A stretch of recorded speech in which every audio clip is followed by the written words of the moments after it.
ناراض نہیں ہوگی. آج کے بعد فلمیں ڈرامے نہیں دیکھیں گے, گانے باجے نہیں سنیں گے, اب باقی زندگی نبی پاک کی سنت کے مطابق گزاریں گے. ہر جمعرات جہاں جہاں آپ دنیا میں موجود مجھے سن رہے ہیں, نیت کریں ہر جمعرات دعوت اسلامی کے ہفتہ وار اجتماع میں شرکت کریں.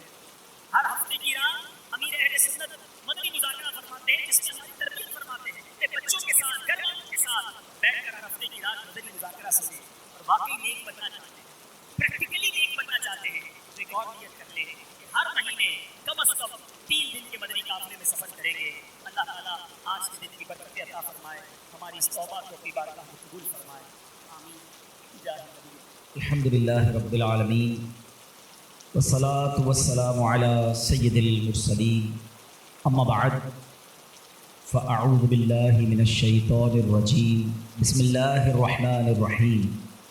الصلاة والسلام علیک یا رسول اللہ وعلی آلک واصحابک یا حبیب اللہ. الصلاة والسلام علیک یا نبی اللہ وعلی آلک واصحابک یا نور اللہ.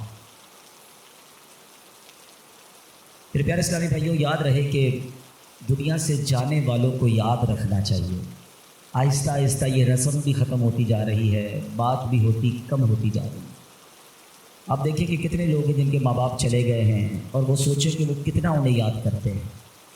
اور جب یہ بے رخی یہ دنیا دیکھتے ہیں, یہ نئے رنگی یہ دنیا دیکھتے ہیں, لوگوں کا بھول جانا دیکھتے ہیں, تو مزید دل پر ایک چوٹ لگتی ہے کہ یار جب میں چلا جاؤں گا تو ہم چلے جائیں گے, تھوڑے دن تک, تھوڑے مہینوں تک, ہو سکتا ہے 1 آدھ سال تک کوئی یاد کرے گا.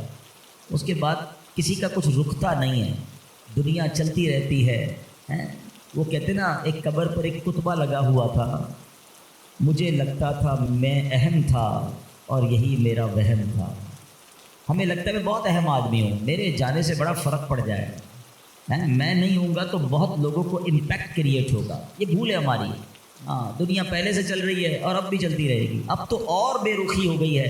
پہلے چلے لوگ ماں باپ کو, مرنے والوں کو بہت یاد کرتے تھے. جیسے جیسے دن گزرتے جا رہے ہیں, لوگوں کے بس صرف گھر والے چونکہ وہ بہت کلوز ہوتے ہیں ان کو شاید یاد زیادہ رہتا ہے.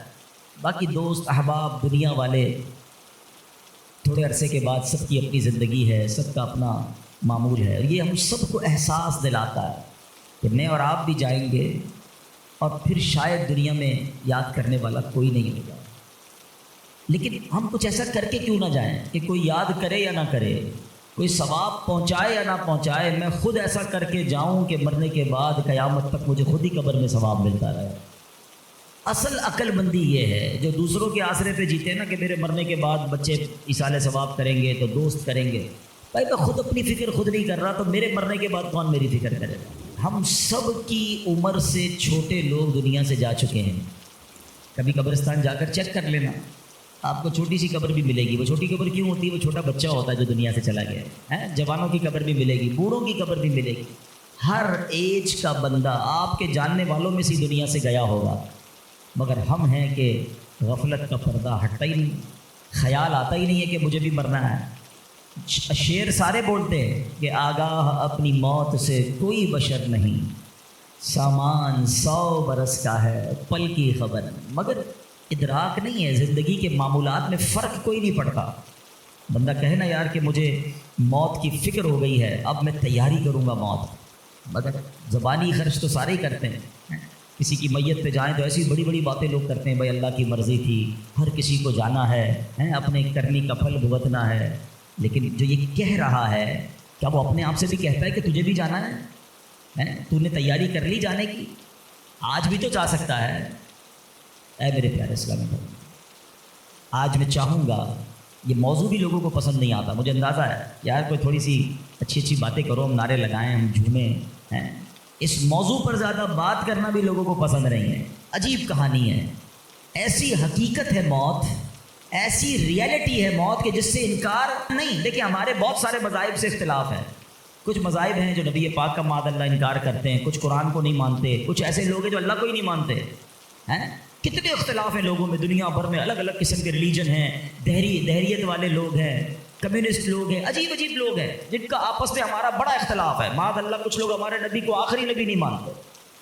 لیکن ایک حقیقت ایسی ہے جو دنیا کا ہر مذہب مانتا ہے، دنیا کی ہر قوم مانتی ہے، دنیا کا ہر بندہ، عقل مند ہو یا بے وقوف ہو، جناب پڑھا لکھا ہو یا جاہل ہو، مرد ہو یا عورت ہو، پاکستانی ہو یا امریکی ہو، all around the world everybody must acknowledge that. وہ کیا ہے؟ وہ سب مانتے ہیں کہ موت آ کر رہے گی، کسی کا اختلاف نہیں ہے. کوئی مذہب، کوئی آپ کو دنیا کی قوم ایسی نہیں ملے گی جو کہہ رہے ہیں جناب ہمارا ہم نہیں مانتے موت آئے گی. ایوری ہر بندہ مانتا ہے. کتنی کمال کی ریئلٹی ہے. اچھا سارے لوگ یہ بھی مانتے ہیں کہ پتہ نہیں کب آئے گی. ایک تو ہونا کہ بھائی کچھ لوگ کہتے ہیں ہاں موت آئے گی مگر ہم کو پتہ ہے. nobody knows. کسی کو بھی نہیں پتہ کب آئے گی. یہ پتہ ہے آئے گی اور بچ کوئی نہیں سکتا. یہ ایسی ریئلٹی ہے مگر پھر بھی اس پر بات کرنے کے لیے کوئی تیار نہیں ہے. ذرا چار دوست مل کر موت پہ بات کریں کہ یار کوئی اور بات کرو یار. کمال ہے آپ نے اور میں نے 1 مہینے بعد لاہور جانا ہو، 2 مہینے بعد یورپ جانا ہو، کسی کو بھی جانا ہو، وہ ابھی سے باتیں شروع کر دیتے ہیں. یار کیسے جائیں گے، فلائٹ کیسی ہوگی، ٹرین کا ٹکٹ ملے گا کریم، وہاں جہاز، وہ کرنسی کون سی چلے گی. اچھا صرف نیت کی ہے اور باتیں شروع، ڈسکشن شروع، مشورے شروع. جب تک جائیں گے نہیں روز باتیں کریں گے. ادھر جانا نہیں جانا پتہ نہیں ہے مگر تم روز بات کر رہے ہو. جدھر جانا کنفرم ہے اور کب جانا یہ بھی نہیں پتہ ہے. آج بھی جا سکتے ہو. اس کے لیے کوئی بات نہیں کرے گا، اس کے لیے کوئی ڈسکشن نہیں، اس کے لیے کوئی تیاری نہیں. سوچئے. چلے آپ کہتے ہیں یار یہ دعوت اسلامی والے موت پر بہت بات کرتے ہیں، آخرت پر بہت بات کرتے ہیں، بہت ڈراتے ہیں. چلو بھائی ہم اور آپ موت پر بات نہیں کرتے. ہم بات نہیں کریں گے تو کیا مرنے سے بچ جائیں گے؟ ہیں اس حقیقت سے نکل جائیں گے. آنکھیں بند کرنے سے مصیبت جاتی نہیں، فیس تو کرنا ہی پڑے گا. تو آج انشاءاللہ مختصر سے وقت میں ہم سب کی زندگی کی سب سے بڑی جو حقیقت ہے نا وہ ہے موت. آج اس پر کچھ بات کرتے ہیں. اللہ کرے کہ آج کا بیان ہم سب کے دلوں سے غفلت کا پردہ ہٹائے اور ہم اپنی موت کی تیاری کرنے کی کوشش میں لگ جائیں. امام محمد غزالی علیہ رحمۃ اللہ والی لکھتے ہیں کہ بنی اسرائیل کا ایک بڑا مغرور شخص تھا، بڑا ایروگنٹ تھا، بڑا اس کا کر و فر تھا. ایک بند کمرے میں بیٹھا تھا. اچانک ایک شخص کمرے میں داخل ہوا اور اس مغرور شخص کی طرف لپکا. تو وہ بڑا تکبر والا آدمی تھا. وہ بڑا غصے میں آ گیا اور کہتا کہ تم ہو کون؟ میرے کمرے میں آ کیسے گئے؟ تمہیں آنے کی اجازت کس نے دی؟ تم جانتے نہیں میں کون ہوں؟ جو اندر آنے والا شخص تھا وہ کہتا ہے مجھے اس گھر کے مالک نے اجازت دی اور میں وہ ہوں جسے کوئی دربان روک نہیں سکتا. میں وہ ہوں جس کو کسی سے اجازت لینے کی ضرورت پڑتی نہیں ہے. مجھے کسی کا دبدبا ڈرا نہیں سکتا، نہ ہی مجھ سے کوئی مغرور اور سرکش شخص بچ سکتا. اب جیسے ہی یہ باتیں سنی نا تو مغرور شخص جو تھا وہ ڈرنے لگا، وہ کانپنے لگا، وہ گھبرا گیا. وہ کہتا ہے کہ آپ تو ملک الموت معلوم ہوتے ہیں، کیونکہ جس کو کوئی نہیں روک سکتا، جس کو کسی کی اجازت کی ضرورت نہیں ہے، جس کو کسی کا دبدبا کر رو فر ریزسٹ نہیں کر سکتا، وہ ملک الموت کے سوا تو کوئی نہیں. لگتا ہے آپ ملک الموت ہیں؟ وہ فرماتے ہاں میں ملک الموت ہوں. اب وہ شخص تو بڑا گناہگار تھا، وہ رونے لگا، چیخنے لگا کہ حضور تھوڑی سی مہلت دے دیں، کچھ نیکیاں کر لوں، توبہ کر لوں، اللہ کو راضی کر لوں، ابھی میری روح قبض نہ کریں. ہائے ہائے. ملک الموت فرماتے تمہاری سانسیں پوری ہو گئی ہیں، اب تمہیں کوئی ٹائم نہیں ملے گا. اگر تم نے، وہ پوچھتا ہے حضور مجھے کہاں لے جایا جائے گا مرنے کے بعد؟ فرمایا اس مقام پر جہاں تو نے اعمال بھیجے ہیں، اس گھر کی طرف جو تو نے تیار کیا ہے. وہ شخص کہے گا حضور میں نے تو کوئی گھر تیار نہیں کیا، کوئی نیکی آگے نہیں بھیجی. ملک الموت فرماتے ہیں پھر تمہیں بھڑکتی آگ کی طرف لے جایا جائے گا، جہاں تمہارے گوشت پوشت کو آگ نوچ لے گی. یہ کہہ کر ملک الموت نے اس شخص کی روح کو قبض کیا. اس کے پورے گھر میں کوہرام مچ گیا، گھر والے رونے لگے. اے میرے پیارے اسلامی بھائی، یہ واقعہ ہم سب کو کیا سکھا رہا ہے کہ جب موت آنی ہے نا، جب وہ وقت آ جانا ہے تو پھر 1 منٹ بھی آگے پیچھے نہیں ہو سکے گا، کوئی اس کو ڈیلے نہیں کر سکے گا، بلکہ جس حالت میں ہوں گے نا اسی حالت میں روح قبض کر لی جائے گی. ہماری موت کا وقت لکھا ہے، مقام بھی لکھا ہے، یہ چینج نہیں ہو سکتا.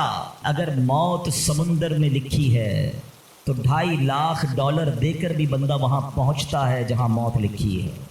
اگر موت کشتی سے ڈوب کر ہونا لکھی ہے تو 25 22 لاکھ دے کر بھی